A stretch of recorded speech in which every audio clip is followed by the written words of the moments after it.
Google Maps and Waze. If you've ever wondered which one is better for commuting, road trips, avoiding traffic, or staying aware of hazards, this episode is for you. Waze began as an independent company in Israel. Its key innovation was crowdsourcing. Google Maps, on the other hand, evolved from a more traditional mapping platform. It focused on detailed maps, business listing, directions, and street view. In 2013, Google purchased Waze. Many people assumed the two apps would merge into one, but Google chose to keep both platforms alive. Why? Because they serve different kinds of users. Google Maps is designed to be a broad mapping tool for almost everything, including pedestrians, mass transit, and cyclists. Waze is designed specifically for active vehicle drivers who want real-time alerts and community reporting. Let's talk real-time hazard reporting. Now, this is where Waze stands out. Waze users can report hazards in real time. When enough drivers confirm those reports, they become highly reliable. As I mentioned before, typical Waze alerts include police vehicles, disabled cars, crashes, debris, pothole, and road closures. As a traffic reporter, this feature fascinates me. It effectively turns millions of drivers into volunteer traffic scouts. In the old days, we used to have to wait for a phone call from one of our KNX tipsters. But now all of this information is crowdsourced through Waze. When you use Waze, you benefit from thousands of eyes on the road ahead, and you can contribute to the reports yourself as well. Google Maps has incorporated some reporting features, but Waze remains stronger in this area. If your priority is awareness, Waze usually wins. When we talk about search and destination accuracy, Google Maps has a major advantage. If you need a gas station, a restaurant, grocery store, hotel, or tourist attraction, Google Maps often provides better business information, photos, hours, and reviews. This makes it particularly useful when traveling, exploring unfamiliar cities, or looking for services. Waze can search for destinations, but its strength is routing rather than discovery. If you use your navigation app as a general map and search tool, Google Maps has the edge. Now, my favorite point, traffic reporting. People often ask whether one app is better at avoiding traffic. In many cases, they provide similar routes because they draw from overlapping traffic data, but the presentation differs. Waze is more willing to suggest alternate routes, neighborhood shortcuts, and frequent rerouting.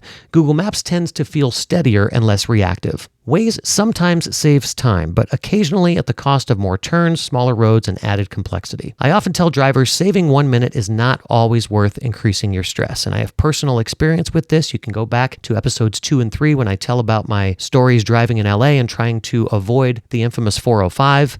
It actually ended up taking me much longer than just sitting in slow traffic that is expected. If Waze offers a route through multiple residential streets and traffic lights to save 90 seconds, that may not be a meaningful improvement. The fastest route is not always the best route. Now, I've also explored the colors on the traffic maps in past episodes, including episode 62. Just a brief recap. Green means flowing traffic, not necessarily the speed limit, but usually about 45 miles per hour or above. Yellow means mild slowing. Orange is moderate congestion. And then red is significant slowing, and dark red usually means stop and go traffic. Google Maps displays these colors clearly on the map and is often easier to interpret when zoomed out.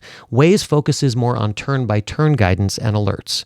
If you enjoy studying traffic patterns like myself, Google Maps provides a much cleaner overview. I frequently like to zoom out and examine bottlenecks, alternate routes, and regional traffic patterns before actually hitting the road. This habit helps you think strategically rather than react emotionally. One of Waze's most famous features is police reporting. Many drivers use Waze primarily for this purpose instead of purchasing a radar detector like they used to in the 20th century. It's important to remember that the best use of these alerts is not to invade enforcement. The real value is increased awareness. If Waze reports police ahead, ask yourself, am I driving appropriately for conditions? In my experience, the app often encourages calmer, more attentive driving. So which app is best for different drivers? Let's break it down. Choose Waze if you commute daily, want police and hazard alerts, enjoy community reporting, or want to contribute to the community reporting, and prefer aggressive rerouting. Choose Google Maps if you want a cleaner interface, use search frequently, plan road trips, and prefer fewer notifications. And use both, although that can get kind of annoying with all the notifications. I've done that before. If you do want the best of both worlds, it is possible. Personally, I do keep all three major apps on my phone. I tend to use Google Maps the most, but I do glance at Waze when I'm taking a long trip and I'm looking at traffic patterns and wanting to see if it's going to reroute me.